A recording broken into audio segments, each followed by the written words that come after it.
இந்தியாவிலேயே இந்த இரும்பை பற்றிய ஆராய்ச்சி 1995 தான் சீரியஸாக எடுத்துகிட்டு போகிறாங்க. அப்போது இங்கே ஒரு 25 அங்கே ஒரு 5 ஒரு 30 வருட காலத்தில் தான் இந்த ஆராய்ச்சியில் நம்ம இறங்கியிருக்கோம். உலக அளவில் இந்திய அளவில் பார்த்திங்கனாக்கா முதல் நாகரிகம் அல்லது முதல் நகரங்கள் தோன்றியது நம்ம தமிழகம் அப்படின்னு பார்த்தோம்னாக்கா இது ஒரு நாட்டினோட பெருமை தான். சிவகலை என்பது வெறும் தமிழ்நாட்டின் பெருமை கிடையாது, இந்தியாவின் பெருமை தான். இரும்பு முதல்ல எங்கே கண்டுபிடிக்கப்பட்டதுன்னா அப்போ சிவகலை அப்படிங்கிறது. இதில் இந்தியா முழுமையும் தான் பெருமைப்படணும். இன்னும் சொல்லணும்னா இந்தியாவை காட்டிலும் மனித குலமே பெருமைப்படும்.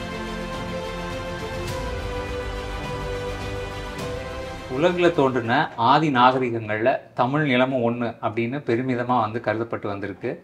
கல் தோன்றி மண் தோன்றா காலத்தே முன் தோன்றிய மூத்த குடி அப்படின்னு புறப்பொருள் வெண்பா மாலை சொல்லுது. உலகத்தில் இருக்கக்கூடிய பண்டைய இலக்கியங்களில் ஒன்றான தொல்காப்பியம், சங்க இலக்கியம் போன்றவை கருதப்பட்டாலும் அவற்றோட தொன்மை காலத்தை நிர்ணயிக்கிறதுலையும் அந்த காலத்தை தீர்மானிக்கிறதுக்கான தொல்லியல் ஆதாரங்களும் இதுவரைக்கும் நம்மள்கிட்ட இல்லாமல் இருந்தது. 1876 ஜெர்மன் தொல்லியலாளர் ஜகோரும் 20ஆம் நூற்றாண்டோட தொடக்க ஆண்டுகளில் பிரிட்டிஷ் தொல்லியலாளர் அலெக்சாண்டர் ரீயும் ஆதிச்சநல்லூரில் அகழாய்வில் மேற்கொண்டாங்க. 2013 இந்திய தொல்லியல் துறையோட அமர்நாத் ராமகிருஷ்ணன் தலைமையில், அதுக்கு பின்னாடி தமிழ்நாடு தொல்லியல் துறை மூலமாக கீழடியில் மிகப்பெரிய அகழாய்வுகள் நடைபெற்றுச்சு. அந்த அகழாய்வுகள் வரலாறு மீதான மக்களோட ஆர்வத்தை பெரிய அளவில் திருப்பிச்சு. அங்கு கிடைச்ச தொல்பொருட்களில் மேற்கொள்ளப்பட்ட கரிம ஆய்வுகளோட அடிப்படையில் தமிழ் நாகரிகம் 2600 ஆண்டுகள் பழமையானது அப்படின்னு அறிவிக்கப்பட்டுச்சு.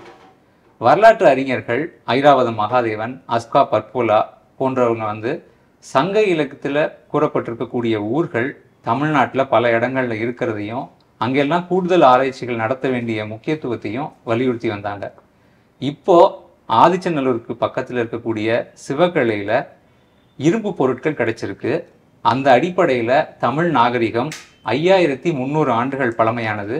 இரும்பு காலம் தமிழ்நாட்டில் தான் தொடங்கிச்சு அப்படின்னு தமிழ்நாடு முதல்வர் மு.க. ஸ்டாலின் ஜனவரி 23ஆம் தேதி அறிவித்தார். தொல்லியல் அறிஞர்கள் க. ராஜன், ஆர். சிவானந்தம் ஆகியோர் மேற்கொண்ட ஆய்வோட அடிப்படையில் இந்த கண்டறிதலை தமிழ்நாடு முதல்வர் அறிவிச்சிருக்கிறாரு. இந்த பின்னணியில் தமிழ்நாட்டில் தொடங்கித்தான் இந்தியாவோட பண்டைய வரலாறு எழுதப்படணும், இந்த கண்டறிதல் உலக அளவில் முக்கியத்துவம் வாய்ந்தது அப்படின்னு தொல்லியல் அறிஞர்கள் குறிப்பிடுறாங்க. இந்த புதிய கண்டறிதல் அதோட முக்கியத்துவம் குறித்து விளக்குவதற்காக இன்று நம்முடைய வந்திருக்கிறார் வரலாற்று பேராசிரியர் முனைவர் எஸ். சாந்தினி வி. இவர் உத்தரப்பிரதேச மாநிலம் அலிகர் முஸ்லீம் பல்கலைக்கழகத்தோட வரலாற்று பேராசிரியராக பணிபுரிந்து ஓய்வு பெற்றவர். அதுக்கு முன்னாடி சென்னை பல்கலைக்கழக வரலாற்றுத்துறை, எத்திராஜ் கல்லூரி ஆகியவற்றிலும் பணிபுரிஞ்சிருக்கிறார். இன்னைக்கு சிவகலை இரும்பு கால கண்டுபிடிப்பு தொடர்பாக சாந்தினி நம்ம கூட உரையாடுவாங்க. வணக்கம். வணக்கம்.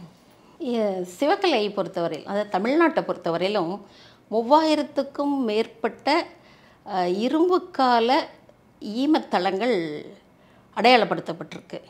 ஆனால் அதில் மிகச்சிலவை தான் அகழ்வாய்வுக்கு உட்படுத்தப்பட்டிருக்கு. சிவகலை பொறுத்தவரையிலும் ஒரு 1920 இருந்து 22 வரையிலும் 3 ஆண்டுகள் தொடர்ந்து அவங்க அகழ்வாய்வுகள் நடத்தியிருக்காங்க. இந்த அகழ்வாய்வுகளில் 17 குழிகள் தோண்டப்பட்டது.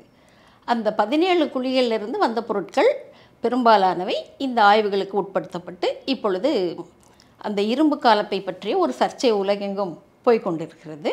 இதில் முக்கியமானது என்னென்னா, நடுவில் 3ஆவது குழியில் நடுவில் நமக்கு ஒரு ஈமத்தாழி கிடைச்சது. அந்த ஈமத்தாழி மேலே மூடியோடு ரொம்ப டைட்டாக இருந்தது.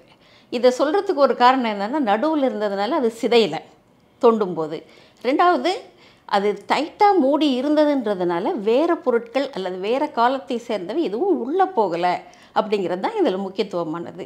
இந்த பொருட்களை எடுத்து அதில் என்னென்ன கிடைச்சதுன்னா, எலும்புக்கூடுகள் கிடைச்சிது, இரும்பு பொருட்கள், இந்த வாள், அரிவாள், அப்புறம் கோடாரி, இந்த அப்புறம் அம்பு முனை, இது போன்ற பொருட்கள் கிடைச்சது. அது இல்லாமல் தானியங்கள், நெல் போன்ற தானியங்கள் கிடைச்சது. இதை நம்முடைய தமிழக தொல்லியல் துறை அரசின் வழியாக என்ன பண்ணியிருக்காங்கன்னா, வேறு 3 ஆய்வகங்களுக்கு வெவ்வேறு இடங்களுக்கு அனுப்பிச்சிருக்காங்க. ஒன்று வந்து லக்னோவில் இருக்கிற Birbal Sawhney paleo analytical centre, இன்னொன்று அகமதாபாத் ஆராய்ச்சி நிலையம், மூன்றாவது வந்து உலகமே ஏற்றுக்கொள்ளக்கூடிய ஃப்ளாரிடாவில் இருக்கிற பீட்டா அனலிட்டிக்கல் ஆய்வகம். இந்த மூன்றுக்குமே பொருள்களை அனுப்பி காலக்கணிப்பு வந்து 3 பேருமே பண்ணது வந்து வேறு வேறு பேட்டர்ன், வேறு வேறு மாதிரியில் பண்ணியிருக்காங்க. அப்படி பண்ணப்பட்டு கிடைத்ததின் ஒரு முடிவு தான் இரும்பு பொருட்கள். அங்கே கிடைச்ச இரும்பு பொருட்கள் 3345 கிமு. அப்போ இன்றிலிருந்து கணக்கு பண்ணோம்னா ஒரு 5300 ஆண்டுகளுக்கு முன்னதாக அப்படிங்கிற ஒரு டேட் கொடுத்துருக்கு. இதுதான் அதனுடைய முக்கியத்துவம். இது இல்லாமல் பிராமி எழுத்துக்களும் கிடைச்சிருக்கு, நெல்மணியும் கிடைச்சிருக்கு. ஆனால் அதை பற்றி நம்ம இங்கே பேச போகிறதில்ல. நம்ம ரொம்ப ஹைலைட் பண்ண வேண்டிய பொருள் வந்து இரும்பு பொருள். அந்த இரும்பு பொருள் தான் அங்கே கிடைச்சிருக்கு நமக்கு. பொதுவாக சாதாரண கருவிகள் செய்யக்கூடிய பொருளாக தான் வந்து இரும்பு இன்றைக்கி வந்து நம்மள்கிட்ட இருக்குது. ஆனால் வரலாற்றில் எந்த காலத்தில் இரும்பு வந்து பயன்படுத்த தொடங்கப்பட்டுச்சு? அதுக்கு முன்னாடி வேறு எதுவும் உலோகங்கள் வந்து பயன்படுத்தப்பட்டிருக்கா? இந்த இரும்பு பயன்பாடுங்கிறது வந்து சிந்து சமவெளி நாகரிகம்னு நம்ம சொல்கிறோம் இல்லையா, கிமு 3000, அது ஒரு அப்ராக்சிமேட்டாக வச்ச டேட் தான். அப்போது அதனுடைய சமகாலமான மெசபடோமியா கல்ச்சர், அந்த நாகரிகம், இங்கே எல்லாமே வந்து இரும்பு பொருட்கள் 1-2 கிடைச்சிருக்கு. ஆக அப்போ இருந்தே பயன்பாட்டில் இருக்குங்கிறது நமக்கு தெரியுது. ஆனால் இந்த பயன்பாடு வந்து இரும்பு தாது அப்படிங்கிறது வந்து எப்படி நமக்கு கிடைக்குதுன்னா 2 வழியில். ஒன்று வந்து விண்கற்கள்ல இருந்து வர்ற இரும்பு, இன்னொன்று நிலத்திலிருந்து எடுக்கிற தாது. இந்த ஈஜிப்டில் நைல் நதியின் பள்ளத்தாக்கில் கிடைச்சிருக்கிற அதுவும் ஒரு ஈம தளம்தான். அந்த ஈமத்தளத்தில் வந்து இவங்களுக்கு மணிகள் கிடைச்சிருக்கு, இரும்பு மணிகள். ஆனால் அதை ஆராய்ச்சி பண்ணப்போ வந்து இதை எப்படி தட்டையாக்குனாங்க, இதை எப்படி அப்புறம் உருளை வடிவத்துக்கு கொண்டு வந்தாங்க, இதை போன்ற விவரங்களோ அதில் என்ன பயன்படுத்தினாங்க அப்படிங்கிறதோ அக்கம் பக்கத்துலேயும் கிடைக்கல. அதனால் ஒரு விவாதத்துக்கு உரியதாக இருக்குது. இதுக்கும் நம்முடைய சிவகலைக்கும் வித்தியாசம் என்னன்னு பார்த்தோம்னா, இங்கே இருக்கிறது வந்து தாது பொருள். இந்த தாது பொருளின் முக்கியத்துவம் என்ன அப்படின்னு பார்த்தீங்கன்னாக்கா, இரும்பு வந்து அப்படியே நிலத்திலிருந்து நம்ம சுரங்கத்திலிருந்து எடுத்த உடனே வந்து அதை அப்படியே பயன்படுத்த முடியாது. ஏன்னா அதனுடைய கார்பன் கண்டென்ட் எவ்வளோ உள்ளே இருக்கோ அந்த அளவுக்கு வந்து அது ஓரளவுக்கு வலிமையாக இருக்கலாம். ஆனால் அதை வந்து நீங்கள் வந்து நமக்கு வேண்டிய வடிவத்துக்கு அதை மாற்ற முடியாது. அதை நம்ம பயன்பாட்டுக்குள்ளே வேறு பொருளாக மாற்றி நம்ம பயன்பாட்டுக்கு எடுத்துகிட்டு வர முடியாது. ஆகவே அந்த கார்பனை வந்து நீக்கணும். எவ்வளவு குறைக்கிறோமோ அந்த அளவுக்கு வந்து அது நீளும் தன்மையாகவும் நமக்கு வேண்டிய உருவத்தில் மாற்றக்கூடிய தன்மையாகவும் ஏற்படும். இப்போ இங்கே வந்து இந்த அம்பு முனை, வாள் இதெல்லாம் கிடைச்சிருக்குன்னு சொன்னோம் பார்த்தீங்களா. இப்போ இந்த வடிவத்துக்கு கொண்டு வரணும்னா அப்போ அங்கே வந்து அந்த இரும்பை உருக்குனா இப்படியெல்லாம் நடக்கும். எது வந்து நல்ல இரும்புன்னா அது வளையணும், நமக்கு வேண்டிய ஷேப்பில் நம்ம மாற்றிக்கணும். அந்த தன்மை எப்போ கிடைக்கும் அப்படிங்கிற ஒரு தொழில்நுட்பம் தெரிஞ்சிருக்கணும். 2வது அந்த இரும்பை உருக்கணும். அந்த இரும்பை என்ன முறையில் உருக்குனா அந்த காற்றோடு, அந்த ஆக்சிஜனோடு கலக்கிறப்போ அதில் இருக்கிற கார்பன் கண்டென்ட் வெளியில் போகும். அப்போ தான் உங்களுக்கு வந்து அது படிப்படியாக நம்ம நிறைய சொல்லுவோம். வுட் இரும்பு அந்த மாதிரியான வகைகள் நிறையா இருக்குது. எஃகு இந்த மாதிரியான வகைகள் இருக்குது. அந்த வகைகளுக்குள்ளே இவங்க கொண்டு வந்து அதை பொருளாக மாற்றி பயன்படுத்தியிருக்காங்க. இதுவரையிலும் உலக அளவில் எப்படி நினச்சிட்டு இருந்தாங்கன்னா, இன்றைக்கி துருக்கி, அந்த துருக்கியில் இருக்கின்ற ஒரு சில இடங்களில் இரும்பை உருக்கி இருக்கிறார்கள். அது வந்து கிமு 1300.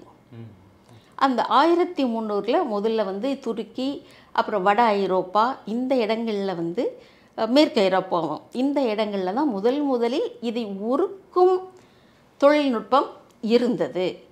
அதுக்கப்புறம்தான் இந்தியா போன்ற மற்ற ஏனைய நாடுகளுக்கு எல்லாமே பரவிச்சிங்கிற ஒரு மரபு வழி கொள்கை இன்றைக்கி உலக அளவில் இருக்குது. இந்த மரபு அளவு கொள்கையை மாற்ற வேண்டிய ஒரு நிலைக்கு இப்போ நம்ம வந்திருக்கிறோம் அப்படிங்கிறது உலகத்தில் இருக்கிற எல்லா தொல்லியலாளர்களும் இதை வியப்போடும் ஆச்சரியத்தோடும் தான் பார்த்துட்ருக்காங்க.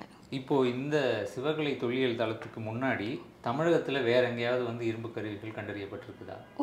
நிறைய இடங்களில் கண்டுபிடிச்சிருக்காங்க. நம்ம முதலே சொன்ன மாதிரி 3000க்கு மேற்பட்ட ஈமத்தளங்கள் வந்து அதை நம்ம அடையாளப்படுத்தி வச்சுருந்தாலும் அத்தனை இடங்களையும் பண்ண முடியாது. அதனால் வந்து ஒரு சில இடங்களில் பண்ணியிருக்கிறாங்க. இதற்கு முன்னமும் நிறைய இடங்களில் கொடுமணலில் பண்ணாங்க. ஆனால் கொடுமணலில் வந்து அங்கே ஒரு தொழிற்கூடம் இருந்திருக்குமா அப்படின்றது தெரியல. ஏன்னா அது ஒரு திறந்த வெளியில் இருக்குது, ஊருக்கு வெளியில் இருக்குது. ரெண்டாவது, பயன்பாட்டு சாதாரணமாக நம்ம அன்றாட வாழ்க்கையில் பயன்படுத்துகிற பொருட்கள் எதுவும் அங்கே கிடைக்கல.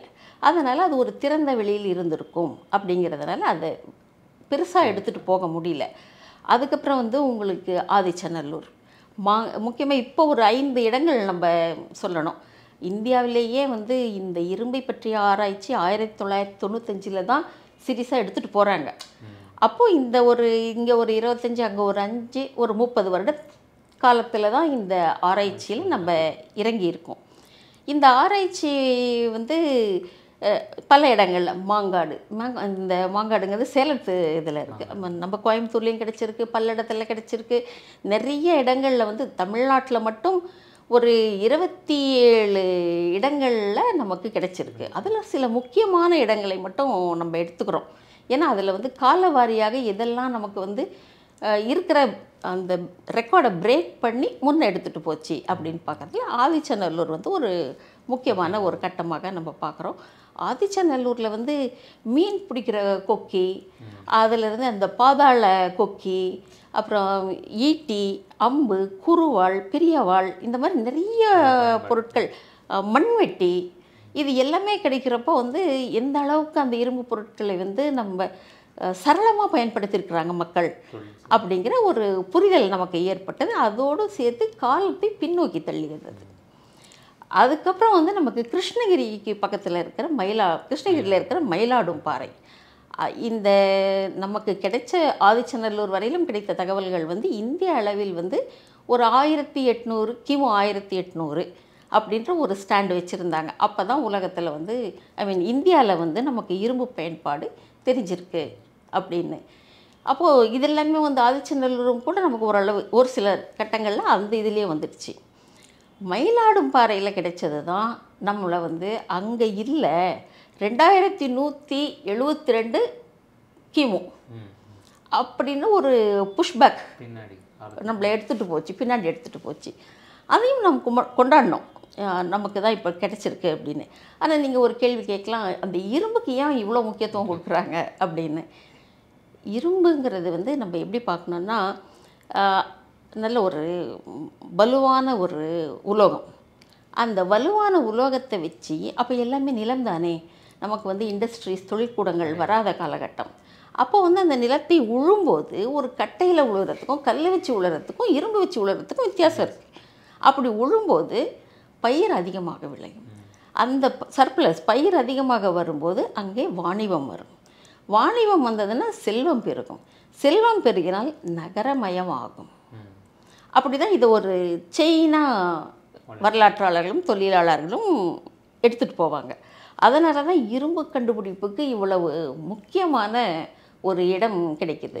அப்போ இந்த 3000 கிமு 3000லேயே நமக்கு கிடைச்சிருக்குன்னா முதல் நகரங்கள் இங்கே தோன்றி இருக்க வாய்ப்பு இருக்குது அப்படிங்கிறது தான் அதனுடைய கடைசி முடிவாக இருக்கும். அதற்காக தான் இது இவ்வளவு முக்கியமான ஒன்றாக போகுது இரும்புங்கிறது. நீங்கள் தமிழ்நாட்டில் பல இடங்களில் சொன்னீங்க, இந்தியாவில் வேறு எந்த இடங்கள்லாம் இரும்பு வந்து கண்டறியப்பட்டிருக்கு? இந்தியாவில் நிறைய இடங்களை கண்டுபிடிச்சிருக்காங்க. உதாரணத்துக்கு அது இந்தியாவுக்குள்ளே வராது, சரி சமகாலம்னு வச்சுக்கோங்களேன். சிந்து சமவெளி நாகரிகத்தின் சமகாலம் அல்லது அந்த நாகரிகம் முடியும் கட்டத்தில் லோத்தல் பகுதியில் அங்கேயும் நமக்கு ஒரு சில பொருட்கள் கிடைச்சிருந்தது. அப்புறம் நீங்கள் மத்திய இந்தியாவில் கிடைச்சிருக்கு, மாஸ்கியில் கிடைச்சிருக்கு, அப்புறம் பீகாரில் நமக்கு இன்றைக்கி ஸ்டேட் வைஸ் சொல்லணும்னா பீகாரில் கிடைச்சிருக்கு. உத்தரப்பிரதேசத்தில் எங்களுடைய வரலாற்று துறையிலிருந்தே ஒரு ஆராய்ச்சி 25 ஆண்டுகளுக்கு முன்பு செய்த போது அந்த இடத்துல அத்தரஞ்சிக்கேடா அப்படின்றது ஒரு இடம். அந்த இடத்துல வந்து 1800 கிமு 1800ன்னு ஒரு டேட் கிடைச்சது. அதனால் வந்து இந்திய அளவில் கிமு 1800 அப்படிங்கிறது எடுத்துக்கிட்டாங்க. அந்த மாதிரி வந்து இந்தியாவில் பரவலாக நிறைய இடங்கள், ஒரு 27 இடங்கள் தமிழ்நாட்டை தவிர இந்தியாவில் வந்து ஒரு முக்கியமான கண்டுபிடிப்புகள் அப்படிங்கிற மாதிரி வந்து ஒரு 27 இடங்கள் வந்து தமிழக தொல்லியல் துறையே வந்து ஒரு பட்டியல் போட்டு கொடுத்துருக்குறாங்க. பரவலாக எல்லா இடங்கள்லையுமே பார்த்துருக்கேன். இந்த பக்கம் லோக்கல் சொல்லும்போது குஜராத், அது வெஸ்ட்டில் போயிடுச்சு, சென்ட்ரல், நார்த், ஈஸ்ட் எல்லா இடங்கள்லையுமே பண்ணியிருக்கிறாங்க. அப்போது அந்த இடங்களில் கிடைச்ச இரும்போட காலத்தை விட இப்போ நம்ம சிவகலையில் கிடைச்சிருக்கிறது தான் வந்து ரொம்ப ஃபார்தர் பேக்காக வந்து கிடைச்சிருக்கு நமக்கு. ஆமாங்க. இதுவரையிலும் வந்து மயிலாடும்பாறை இருந்தது 2172. இப்போ வந்து நமக்கு சிவகலையில் 3345 கிடச்சிருக்கு. ஆனால் இந்த சிவகலையில் பண்ண இந்த டெஸ்டிங் இருக்குது பார்த்தீங்களா, அவங்க அதுக்காக வந்து நம்மளுடைய தமிழக தொல்லியல் துறையை பாராட்டணும். உலக அளவில் தொல்துறை அறிஞர்கள் யாருமே எந்த கேள்வியும் முன்வைக்க முடியாத அளவுக்கு அவங்க வந்து முக்கியமான 3 இடங்களுக்கும் உள்நாட்டிலையும் வெளிநாட்டிலையும் அனுப்பி 3 விதமான காலக்கணிப்புகளையும் அவங்க பண்ணியிருக்கிறாங்க. இது பண்ணலையே அப்படின்னு யாரும் ஒரு கேள்வி வைக்காத அளவுக்கு அதிலிருந்து தான் எடுத்திருக்காங்க. ஆனால் இது பொதுப்படையாக பார்க்கும்போது அது எப்படி 2172 மயிலாடும்பாறையில் கிடைச்சது, சிவகலையில் வந்து உங்களுக்கு 3345 வருது அப்படின்ற ஒரு சாதாரண ஒரு கேள்வி மனசில் எழலாம். இங்கே நம்ம வந்து சிவகலையில் வந்து சொல்லியிருக்கிற அல்லது நம்ம அடிக்கோடிட்டு காட்டப்படுகின்ற 3345 கிமுங்கிறது வந்து அதுதான் டாப் மோஸ்ட். ஆனால் நீங்கள் பார்த்தீங்கன்னா 2400லையும் கிடைக்குது, 2500 கிடைக்குது. 500னா 500 மட்டும் இல்லை, 500, 2549, 50 அந்த மாதிரி எல்லாமே லைனாக வருது. அப்புறம் 2900லையும் வருது, 2700லையும் இருக்குது, 2800லையும் இருக்குது. அதுக்கப்புறம் 3200 இருக்குது.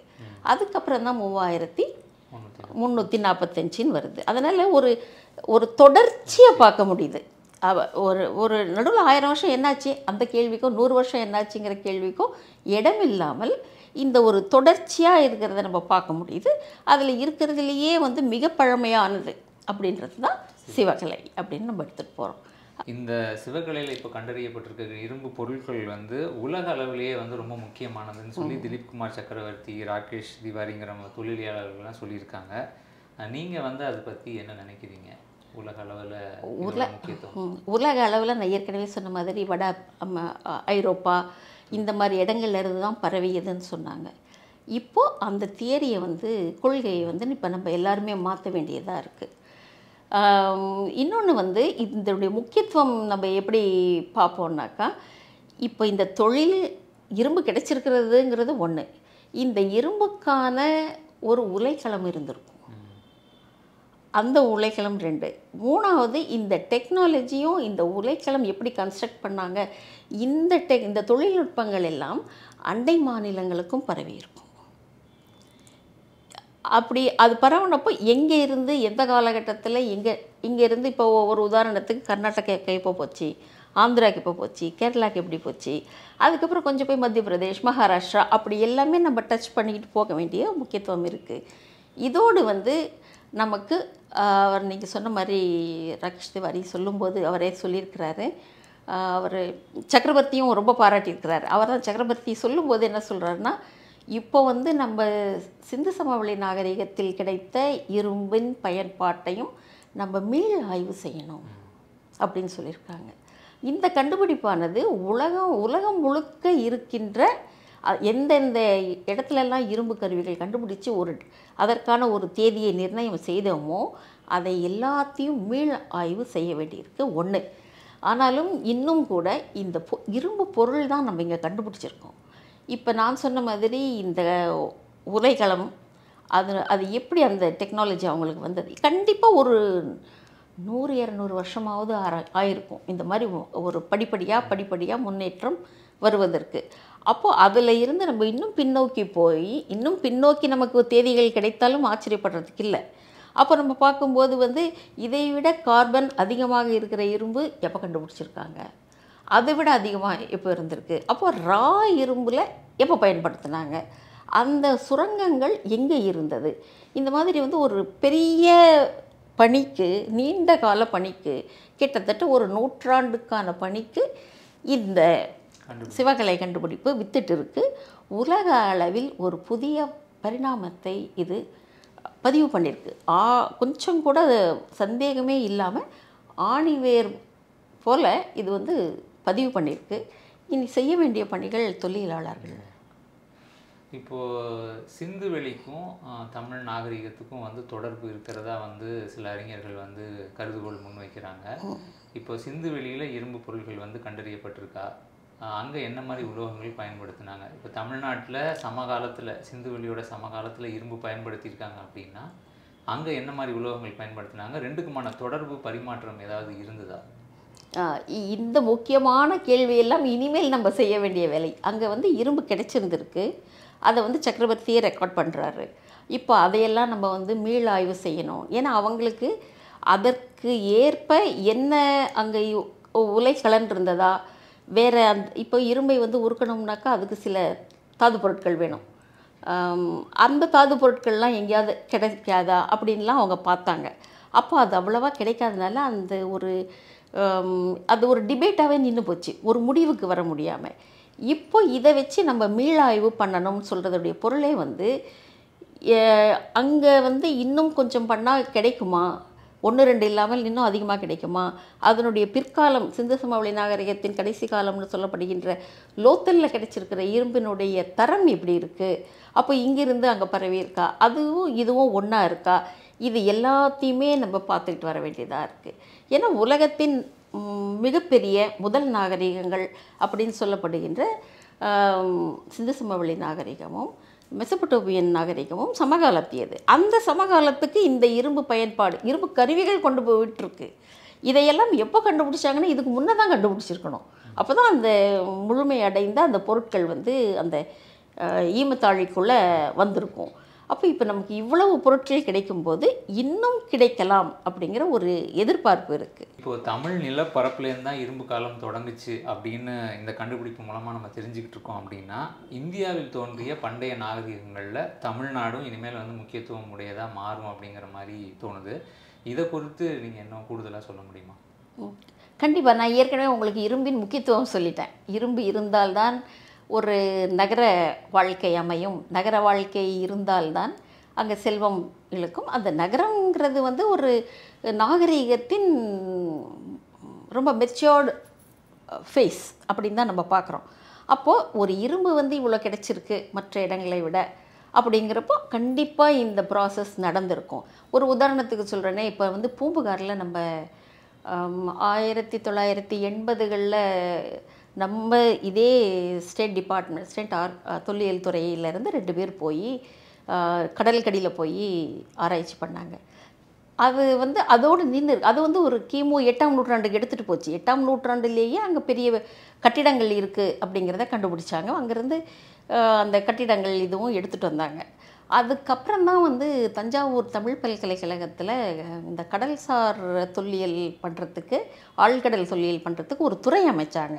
இப்போ நம்ம பண்ண வேண்டியதுன்னு பார்த்திங்கன்னா, இப்போ இதையெல்லாம் வந்து ரொம்ப வேகமாக நம்ம செயல்படுத்த வைக்கணும். இதெல்லாம் செயல்பட்டால் தான் மேலும் நம்ம வந்து அந்த பூம்புகாரை முழுமையாக கொண்டு வந்தால்தான் சங்க இலக்கியங்கள் சொல்கிறதுக்கு ஏற்ற மாதிரி தான். அதில் வந்து உங்களுக்கு அல்லங்காடி, நாளங்காடி, இங்கே வந்தவர்களுடைய வர்ணனை எல்லாமே இருக்குது. அப்படி இருக்கும்போது கடல்கோள்களை பற்றியும் இருக்குது. நம்ம சுனாமி 2004 வர்ற வரையிலும் நம்ம யாருமே நம்பலை. ஆனால் இப்போ நமக்கு வந்தே ஒரு 20 வருஷம் ஆயிடுச்சு. அதனால் கடல்கோள்கள் நடந்திருக்க வாய்ப்பு இருக்குது.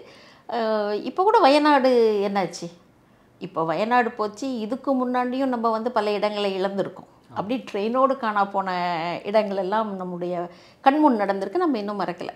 அப்படி இருக்கும்போது வரலாறு இலக்கியங்கள் சொல்கிற மாதிரி இந்த மாதிரியான ஒரு சங்க இலக்கியங்களை நீங்கள் பார்க்கும்போது அதில் சொல்லப்படுவதே வந்து கடற்கரை ஓரத்தில் இருந்த மதுரை வந்து கடலுக்குள்ளே போயிட்டதுனால வடக்கு நோக்கி உள்ள நகர்ந்து இன்னொரு மதுரையை ஆரம்பித்து 2வது சங்கம் ஆரம்பிக்கப்பட்டதாக சொல்கிறாங்க. அது வெறும் இலக்கியங்கிறதுனாலேயே நம்ம வந்து அதை மட்டுமே வச்சுக்கிட்டு அது உண்மைன்னு சொல்லிட முடியாதுங்கிற ஒரு கருத்து இருந்தது. இப்போ இதை போன்ற கண்டுபிடிப்புகள் நமக்கு வந்து இலக்கிய சான்றுகளோடு சேர்க்கும் பொழுது அது உண்மை என்பது வெளிப்படும். அப்படி வெளிப்படும் பொழுது நம்முடைய நாகரிகம் என்பது இப்படி வரும். இப்போது உலக அளவில் வந்து இந்திய அளவில் பார்த்திங்கனாக்கா முதல் நாகரிகம் அல்லது முதல் நகரங்கள் தோன்றியது நம்ம தமிழகம் அப்படின்னு பார்த்தோம்னாக்கா இது வந்து ஒரு ஒரு நாட்டினோட பெருமை தான். சிவகலை என்பது வெறும் தமிழ்நாட்டின் பெருமை கிடையாது, இந்தியாவின் பெருமை தான்.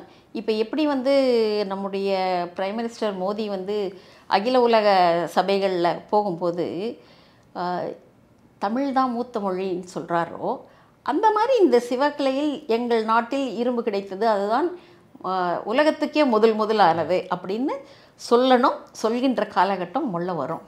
இப்போது இந்த கீழடி, ஆதிச்சநல்லூர், இப்போ வந்து சிவகலை, இந்த மாதிரி வந்து இப்போ நீங்கள் சொல்லக்கூடிய பூம்புகார், இந்த மாதிரி தமிழ்நாட்டில் பல தொல்லியல் தலங்களில் ஆராய்ச்சிகள் நடந்துகிட்ருக்கு.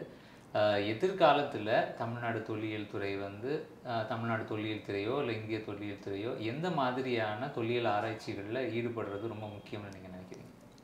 இதில் வந்து பணிகளை வந்து நம்ம பிரித்து தான் பார்க்க வேண்டியிருக்கு. தொல்லியல் துறை வந்து அவங்களுடைய பணி வந்து இடங்களை ஏற்கனவே 3000க்கு மேற்பட்ட இடங்களை வந்து தேர்ந்தெடுத்து வச்சுருக்குறாங்க, அடையாளம் கண்டு வச்சுருக்காங்க. ஒரு ஸ்டேட் கவர்மெண்ட்டோட ஃபண்டுங்கிறது, நிதிங்கிறது கம்மியாக இருக்கும். அப்போ வந்து நம்மளுடைய சென்ட்ரலில் நடுவண் அரசிடம் இருக்கின்ற ஆர்கியாலஜிக்கல் சர்வே வந்து இதில் அங்கேருந்து ஃபண்டு வரும்போது அவங்களும் இவங்களும் ஒன்றா சேர்ந்து வேலை செய்யும்போது இன்னும் மேலும் மேலும் பல கண்டுபிடிப்புகளை கொண்டு வரலாம். நான் சொன்ன மாதிரி இந்த உலைக்கலன்களுக்கான காலகட்டம், அதற்கு முன்னாடி அந்த இரும்பு இருந்த நிலை, இந்த படிப்படியாக எப்போ இரும்பு கிடைச்சது, எங்கே கிடைக்கிது, இதெல்லாம் ஒரு பக்கம் இருக்கும். இன்னொரு பக்கம் வந்து வரலாற்றாளர்கள் அரசுகளின் உதவிகளோடு, நடுவண் அரசு, மாநில அரசு எல்லாத்தையும் சேர்த்து சொல்கிறேன், இதோடு வந்து இதை உலக அளவில் உலக அரங்கில் எப்படி பதிவு பண்ணுறது. இப்போ எல்லாத்துக்குமே பேட்டர்ன் வாங்குகிறோம் இல்லைங்களா, நம்ம இதுக்கு கூட பேட்டர்ன் வாங்கலாமே. அந்த மாதிரி வந்து இப்போது நம்ம இதோடு நிறுத்தாமல் இதை மேலும் ஆராய்ச்சி செய்து, இப்போ இந்த இடத்துல இப்படி இருக்குது, இது இருக்குது, இது இருக்குங்கிறத வந்து இதை வந்து நம்ம ரெக்கார்ட் பண்ணணும். உலக அரங்கில் அதை ரெக்கார்ட் பண்ணால் தான் வந்து ஒரு கூகுள் சர்ச்சே பண்ணுறாங்கன்னாக்கா இரும்பு முதல்ல எங்கே கண்டுபிடிக்கப்பட்டதுன்னா அப்போ சிவகலை அப்படின்றது. இதில் வந்து இந்தியா முழுமையும் தான் பெருமைப்படணும். இன்னும் சொல்லணும்னா இந்தியாவை காட்டிலும் மனித குலமே பெருமைப்படும். இந்த மாதிரி இருக்குன்னு. ஸோ அந்த பக்கம் ஒரு வேலைகளை செய்ய வேண்டியதும் பாக்கி இருக்குது. இன்னொரு பக்கம் வந்து வரலாற்றாளர்கள், தொல்லியலாளர்கள் இணைந்து இந்த மீளாய்வு செய்ய வேண்டிய, நான் சொன்ன பார்த்தீங்களா, இந்த சிந்து சமவெளி நாகரிகம், அதே மாதிரி லோத்தல், இந்த மாஸ்கி, இந்த போன்ற இந்த மத்திய இந்தியாவில் கிடைத்தது, இது எல்லாத்தையும் மீள் ஆய்வு செய்ய வேண்டிய பணி ஒன்று இருக்குது. இதையும் தாண்டி இந்த பரவல், தொழில்நுட்பம் பரவல், தாது பொருள் பரவல், இந்த உலைக்கலன், அந்த தொழில்நுட்பம் வந்து அடுத்தடுத்து எந்த கட்டத்தில், எந்த காலத்தில் எங்கு பரவியது அப்படின்றதும் பார்க்க வேண்டியிருக்கு. அப்போ அது இப்போ பரவிக்கிட்டு தான் இருக்குது அப்படின்னா இதுக்கு அப்புறம் டேட்ஸ் தான் வரும். அப்போ நமக்கு ஒரு இது என்னன்னாக்கா, இப்போ 3000ன்னு வச்சுருக்கிறமே சிந்து சமவெளி நாகரிகம், அது அங்கேயே இருக்குமா? ஏன்னா அங்கே கிடைச்சிருக்கிற சில இரும்பு பொருட்களை வந்து நம்ம மேலும் மீளாய்வு பண்ண வேண்டியிருக்கு. நம்மளால் ஏன் முழுசாக பண்ண முடியலன்னா, அது வந்து நாட்டினுடைய எல்லை மாறுது. அந்த நாட்டின் எல்லை மாறும்போது நம்ம கொலாபரேஷன் பண்ணிக்கலாம். அந்த அளவுக்கு நம்ம வந்தோம்னாக்கா ஒரு கொலாபரேஷன் பண்ணி அங்கேயும் போய் இன்னொரு இது செய்யும்போது இன்னும் கூட கிடைக்கலாம். அப்போ அரப்ப நாகரிகத்தின் காலகட்டமே கூட இன்னும் முன்னோக்கி போகிறதுக்கான வாய்ப்புகள் இருக்குது. இது இப்படியாக வந்து பல துறைப்பட்ட மக்களும் சேர்ந்து இதில் அதான் சொன்னேன், கிட்டத்தட்ட ஒரு 100 ஆண்டுக்கு பண்ண வேண்டிய வேலையை வந்து தமிழக முதல்வர் ஒரு லைனில் இது வந்து அப்படின்ட்டு அவர் ஒரு அரசியல் பொறுப்பில் இருக்கிறவங்க அந்த ஒரு லைன் தான் சொல்ல முடியும். என்ன மாதிரி மற்றவங்க மாதிரி இருக்கிறவங்க தான் இதை எல்லாத்தையும் விரிவாக சொல்ல முடியும். இவ்வளவு பணிகள், கிட்டத்தட்ட ஒரு 100 ஆண்டுக்கான பணியை வந்து இந்த சிவகலையின் காலகட்டம் நம்மிடம் கொடுத்திருக்கிறது. பல்துறையை சார்ந்தவர்கள், சயின்ஸ், அந்த அனலிட்டிக்கல் லேபில் இருக்கிறவங்க, இவங்க எல்லாருமே சேர்ந்து செய்ய வேண்டிய பணி வந்து ஏராளமாக இருக்குது. முறைப்படுத்தி செய்ய வேண்டி வரும். பொதுவாக இப்போது கல்லூரி படிப்புகளில் நம்ம பள்ளி படிப்புலேயுமே வந்து வரலாறு அப்படிங்கிறது வந்து பெரிய அளவுக்கு முக்கியத்துவம் பெறுறதில்லை. ஆனால் இப்போது சமீபத்தில் ஒரு 15-20 ஆண்டுகளில் தொல்லியல் ஆராய்ச்சிகள், வரலாற்று புத்தகங்களுக்கு வந்து முக்கியத்துவம் அதிகரிச்சிருக்கு. அப்போ இவ்வளோ காலம் வந்து நம்ம ஒரு சமூகமாக வந்து வரலாற்றுத்துறைக்கு புது சமூகம் வந்து பெரிய முக்கியத்துவம் கொடுக்கல. எதிர்காலத்தில் நம்ம எந்த மாதிரி முக்கியத்துவம் கொடுக்கணும் படிப்புகள் மற்ற விஷயங்கள்ல? இது ஒரு உதாரணத்தோடு சொல்லணும்னா, நான் பணிபுரிந்த அலிகர் முஸ்லீம் பல்கலைக்கழகத்தில் எல்லாம், நீங்கள் டாக்டருக்கு படித்தாலும் சரி, இன்ஜினியரிங் படித்தாலும் சரி, பாலிடெக்னிக் படித்தாலும் சரி, என்ன படித்தாலும் வரலாற்றில் சுதந்திர போராட்டம் அந்த கட்டங்கிறது ஒரு பாடமாக கம்பல்சரியாக வச்சுருக்கோம். அந்த மாதிரி தொல்லியல் துறை சார்ந்த ஒரு வரலாற்றை இப்போ நடந்த இந்த விஷயங்கள் எல்லாமே வரலாற்று காலத்துக்கு முற்பட்ட காலகட்டம். இந்த விஷயத்தை வந்து எடுத்து சொல்லி ஆகணும். அப்போ தான் வந்து நம்ம இந்த பெருமை இருக்கான்றது வந்து அதோடு நிற்கிறதுக்காக இல்லை, அதை நோக்கி அதை நிரூபிக்க, அதை ஆணித்தரமாக பதிவிக்க மேலும் மேலும் என்ன செய்யணுன்றது இந்த இளைய தலைமுறைகள் அவங்க புரிஞ்சுக்கிட்டு வருவாங்க. இதற்காக ஒன்று பண்ணணும்னா நான் நினைக்கிறது வந்து பாடத்திட்டம்னா ஒவ்வொரு கல்லூரியிலும் அல்லது பள்ளியிலும் எப்படி வரலாறு சொல்லிக் கொடுக்கறதுக்கு ஒரு ஆசிரியர் இருக்கிறாரோ அந்த மாதிரி குறைந்தபட்சம் ஒரு தொல்லியலாளர் இருக்கணும். ஏன்னா அந்த சில விஷயங்கள் அந்த நுட்பமாக சொல்லணும்னாக்கா வரலாற்று காலம் வரலாற்று ஆசிரியர் சொல்லிடுவார். வரலாற்றுக்கு முற்பட்ட காலத்தை சொல்லணும்னா அங்கே ஒரு தொல்லியலாளர் வேண்டும். அந்த தொல்லியலாளருடையக்கான பதவியும் அங்கே ஒரு ஆசிரியராக வரும்போது அதுதான் இப்போ நம்ம பார்க்குறோம். சில டீச்சர்ஸ் வந்து வரலாற்று ஆசிரியர்களே வந்து ஒரு அறிவோடு ஆர்வத்தோடு இதை தெரிஞ்சுக்கிட்டு மாணவர்களுக்கு சொல்லும்போது மாணவர்கள் போய் கண்டுபிடிச்சிட்டு வந்து சார் இது இங்கே இருக்குது அது இங்கே இருக்குன்னு கூட்டிகிட்டு போய் வர்ற அந்த புது கண்டுபிடிப்புகளை வந்து நம்ம தினசரி பேப்பர்கள்லேயே பார்க்குறோம். இதை வந்து விரிவுபடுத்தணும்னா அந்த இடத்துல ஒரு தொழிலாளரும் இருக்கணும். அப்படி இருக்கும்போது மேலும் நம்ம வந்து இன்னும் லேட் பண்ணாமல் நம்ம ஒரு வேகமாக போய் விட்டதை பிடிக்க முடியும். உலக அளவில் சிவகலையில் கண்டுபிடிக்கப்பட்டிருக்கக்கூடிய இரும்பு காலத்தோட முக்கியத்துவத்தை மிக விரிவாகவும் எளிமையாகவும் வந்து நமக்கு எடுத்துரைத்த திருமதி சாந்தினி பி அவர்களுக்கு மிக்க நன்றி. இன்னொரு முறை சந்திப்போம். நன்றி, வணக்கம். நானும் என்னுடைய நன்றியை தெரிவிச்சுக்கிறேன். எப்பயுமே எனக்கு ஒரு எண்ணம் உண்டு, பெரிய பெரிய ஆராய்ச்சிகள்லாம் ஆராய்ச்சி அளவுலேயே நிற்காமல் பொதுமக்களோடு சேரணும், அப்போ தான் சரி வரும்னு. அந்த பணியை நீங்கள் இந்து தமிழ் திசை எடுத்து பண்ணியிருக்கீங்க. எனக்கும் ஒரு இடம் ஒரு வாய்ப்பு கொடுத்துருக்குறீங்க. அதற்காக இந்து தமிழ் திசைக்கும் நான் என்னுடைய நன்றியை தெரிவித்துக் கொள்கின்றேன். வணக்கம். வணக்கம். நன்றி.